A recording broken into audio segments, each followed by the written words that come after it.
ओम शांति। आज की मुरली का चिंतन तारीख 19 अप्रैल 2024।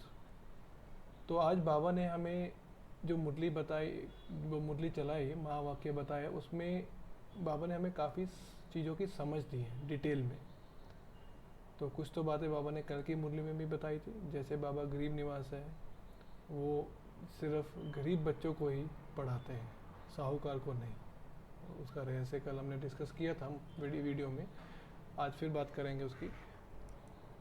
लेकिन बाबा ने इसके साथ साथ और भी कुछ बातों में हमें हमारा ध्यान खिंचवाया, लेकिन डिटेल में आज समझाया, कंट्रास्ट करा के। तो सबसे पहले बाबा ने ये बताया कि बाबा जो आए हैं इस दुनिया में, हम बच्चों को इस दुनिया से पार ले जाने के लिए। तो यहाँ जो ये दुनिया है, यहाँ हाहाकार मचा हुआ है। और अगर हम इसको विजुअलाइजेशन कर रहे हैं, जो बाबा ने मुरली में बताया, तो अगर मैं आसपास देखूं या कोई भी दृश्य, अगर मुझे मेरे पास कोई चीज़ हो जो जिससे मैं पूरे दुनिया को अभी देख सकूं, तो बहुत शोर चल रहा होगा, लाउड कोई मतलब बातें, कोई ट्रैफिक या दुख जो है, जो अगर हम किसी ऐसी जगह पर चले जाएं जैसे हॉस्पिटल जैसी जगह में, दुख ही दुख है देखने को मिलेंगे, तो हाहाकार मचा हुआ है। तो बाबा हमें ये कह रहे हैं कि आप अपना पूरा का पूरा जो ध्यान मुझ पे रखो। मतलब मैं इस दुनिया को हाहाकार से जय जयकार में बदलने आया हूँ, तो तुम सिर्फ मुझे पहचानो, मुझे जानो। तो अब बाबा ये जो किस भाव से कह रहे हैं, मतलब हमें इसको डिटेल में कैसे बता रहे हैं। तो बाबा ने हमें इसको जैसे एग्जांपल दिया कि जो भी आसपास हो रहा है, चाहे वो किसी तरह का इनोवेशन हो, चाहे बॉम्ब्स में इनोवेशन हो, तो सभी बाबा कह रहे हैं ये विनाश की सामग्री है। और जो भी अगर हम कोई अच्छा भी देख रहे हैं, वो भी ख़त्म होने वाला है।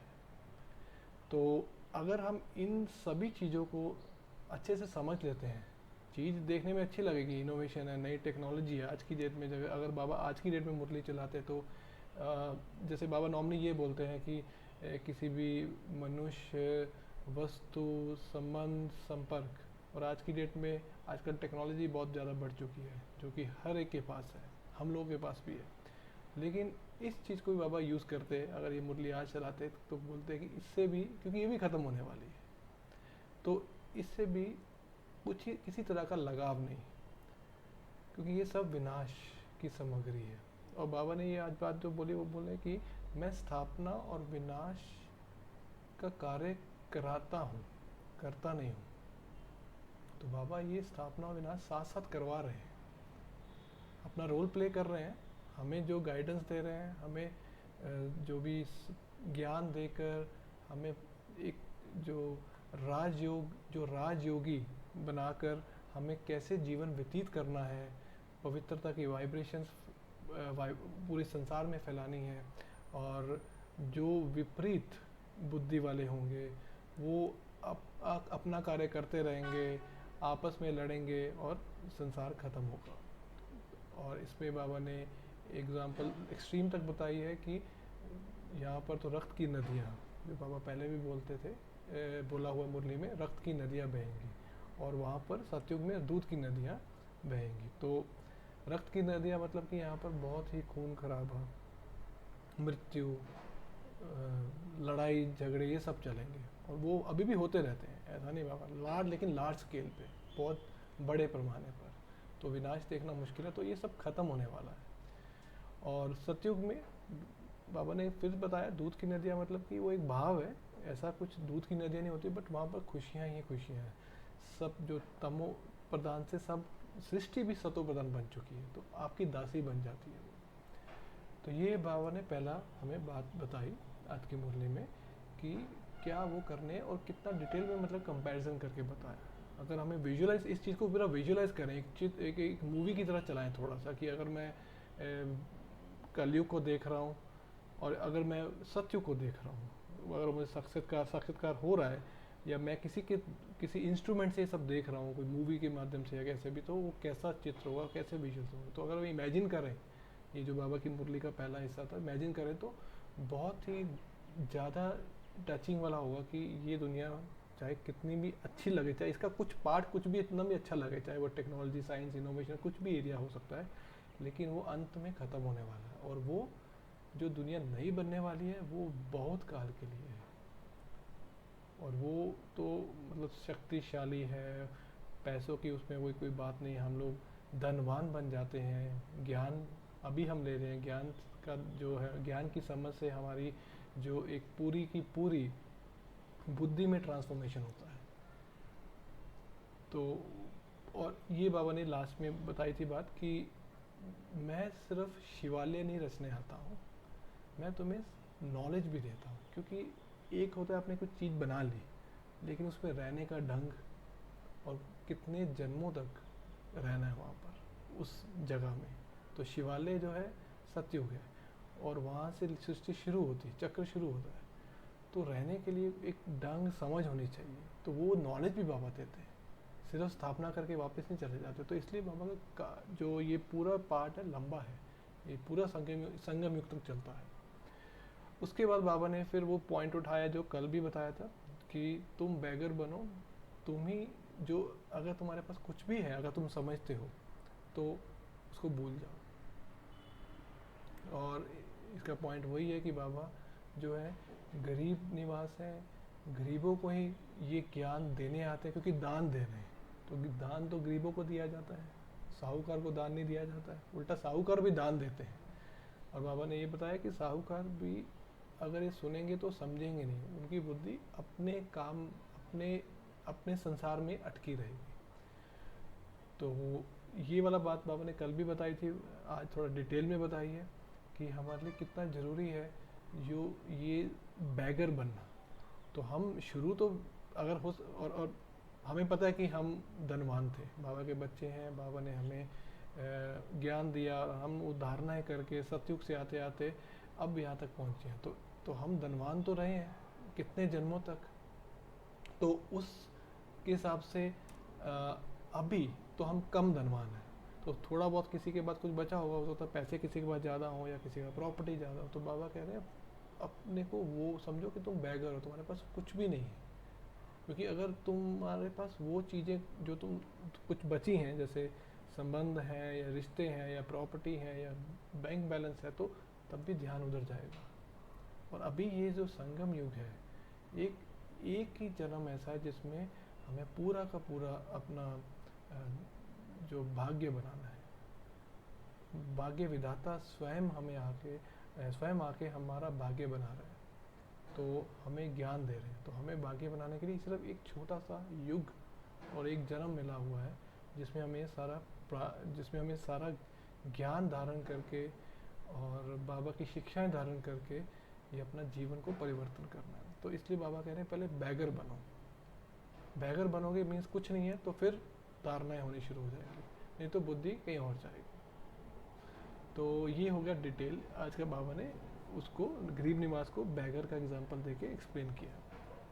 और फिर उसके बाद बाबा ने जो योगी की इम्पोर्टेंस बताई है, योगी जीवन कितना इम्पोर्टेंट है। क्योंकि हम बैगर हैं तो फिर इसका मतलब जो हमारा ट्रांसफॉर्मेशन हो रहा है किसकी तरफ हो रहा है, एज अ योगी बन रहे हैं हम, कर्म योगी, जो कि आज का वरदान भी है, कर्म योगी बाबा।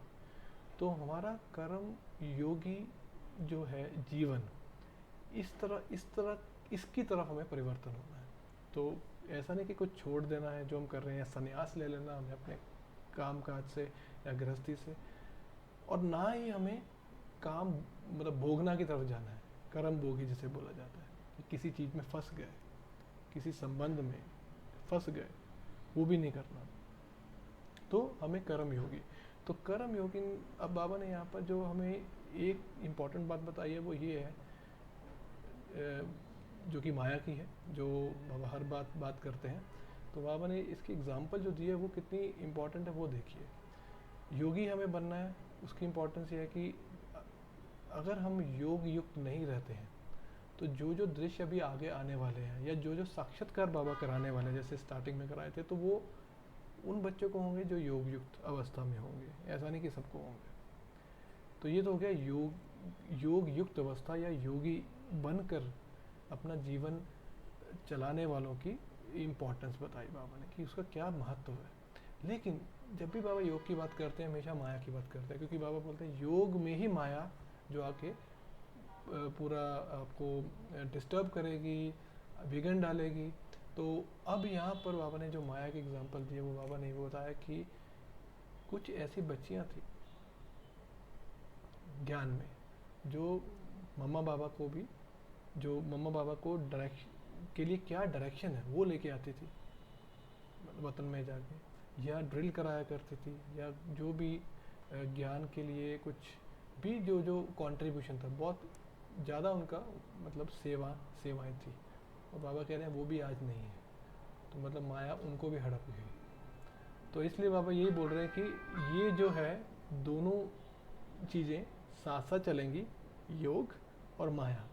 तो हमारी लड़ाई कई हथियारों से ले, हमें कोई हथियार नहीं उठाने, हमारी लड़ाई विकारों से है। विकारों का मतलब माया। तो हम योगी जीवन जीना चाहते हैं, लेकिन माया बार बार आती रहेगी हमें, और हमारे पास आएगी, हमें नहीं तो बाबा ने ये बोला हुआ कि वो आपके पास आएगी। आप पहली बार आपको उसके पास नहीं जाना है, ये तो हमें अव्यक्त मूल्य में बहुत डिटेल में समझाया गया है। और लेकिन वो आती रहेगी आपके पास। अगर आप सोचो माया मेरे पास ना है, ऐसा कुछ नहीं है, तो वो तो आना ही है, उसका काम ही आना है। लेकिन आपको अपना प्रोटेक्शन, प्रिवेंशन सब दे के रखना है। तो वो चीज़ें मैं जो है आपको डिटेल में समझा, ऐसा जैसे बाबा ने बोला हमें कि ये जो युद्ध है हमारा माया के साथ है। तो इसमें हम अपने जो प्रिकॉशन रखनी है, कुछ भी कर रहे हैं, कुछ भी बोल रहे हैं, कहीं इसमें माया तो नहीं है, ऐसा देखना है। मतलब हमेशा एक तरह से वैलिडेट करना है कि मैं ये करने जा रहा हूँ, ये कर्म करने जा रहा हूँ, तो मैं कहीं माया के वश तो नहीं होने वाला। तो एक चेक करना हर चीज़ का। तो ये हमारी योगी जो जीवन की एक इम्पॉर्टेंट प्रॉपर्टी और इम्पॉर्टेंट गुण होना चाहिए। जो हमारा जीवन जीने का जो ढंग है, उसमें ये चेकिंग हर टाइम ज़रूरी है। हम माया के पास नहीं जाना, वो तो हमें समझ है, लेकिन माया हमारे पास बार बार आएगी। तो हमें योगी जीवन जीना है, कर्म योगी बन के रहना है, लेकिन माया करने नहीं देगी, विघन डालेगी। तो हम जब कुछ भी स्टेप उठा रहे हैं, सुबह उठ रहे हैं, जो भी हमारा दिनचर्या है, किसी से मिल रहे हैं, कुछ काम कर रहे हैं, तो बाबा को याद, जहाँ जहाँ हमें जितना जितना करना चाहिए हमें पता है वो कर रहे हैं, नहीं कर रहे तो फिर माया को रास्ता मिलेगा। या जो हमारे जो जो कमज़ोर संस्कार है उसको हमें अभी तक निकाला है कि नहीं, पक्का करना है, तो वो सब चीज़ें, तो ये सब चीज़ें हमें आएंगी। तो ये आप अगर आप देखेंगे तो बाबा इस तरह से हमें डिटेल में बता रहे हैं सारा। आज इन्होंने, बाबा ने इस तरह से डिटेल दी है कि योगी जीवन तो हमें जीना है, लेकिन माया का वार भी बहुत प्रबल है, वो भी स्ट्रांग है बहुत, उसको छोटा मोटा मत समझना। तो ये बाबा ने डिटेल में बताई और समझाने पे पूरी थी। और बाबा ने ये बोला कर्म योगी बन के रहो, ये हमारा वरदान था। तो इससे मैं आज का चिंतन समाप्त करता हूँ, और आशा करता हूँ कि आपको ये चिंतन अच्छा लगा होगा। ओम शांति।